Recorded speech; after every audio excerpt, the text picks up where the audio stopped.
Is there a difference between an extract and a tincture? Yes, let me show you.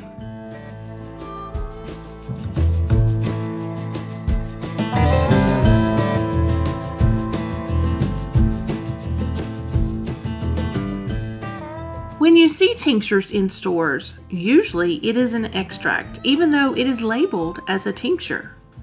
Now, this can be confusing because technically a tincture is an extract. A tincture uses at least 80 proof or higher alcohol to extract all the medicinal benefits of the herb or herbs you are using. But if a tincture has anything other than alcohol in it, such as water, apple cider vinegar, or glycerin, it is considered an extract. If it is a pure tincture with only alcohol and the herb, it will last indefinitely if you make it and store it correctly. If you have an extract with the herb extracted into alcohol with glycerin, water, etc., or the herb extracted into only glycerin, water, etc., then the shelf life is at most 1 year. The exact shelf life depends on what is used to extract the herb. I make a lot of tinctures because tinctures last, but today I'm going to make an extract. I'm going to extract a few herbs into a diluted glycerin. Glycerin is a popular substance used in extracts because it has a sweet taste and helps the overall taste of the extract. I make sure that the glycerin is organic and from organic coconut oil. You have to do your research on glycerin if this is what you want to use. There are some types and grades of glycerin that just won't work for herbal medicines.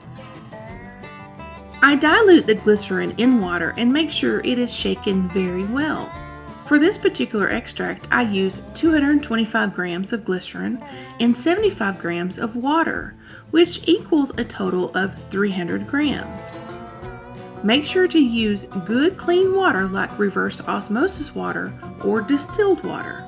Please do not use tap water. Next, I weigh all the herbs I want to use. For this particular extract, I want to use 15 grams of each herb. The herb needs to be dried and powdered, or at least as close to it as possible. This one is 14.9 grams. Close enough. Stir the diluted glycerin and herbs with a wooden spoon inside a glass jar.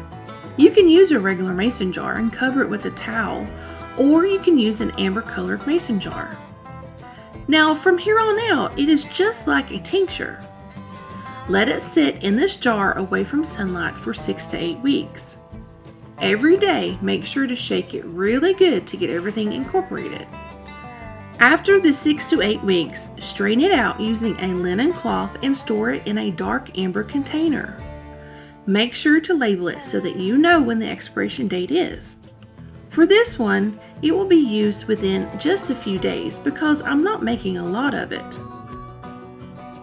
Do you make any extracts? Which extracts do you make or purchase? Let me know in the comments below. SHTF Survival Homestead Teaching Farm thanks you for watching this video. Please continue to help us help you by liking this video, sharing with your friends, and subscribing so you don't miss a thing.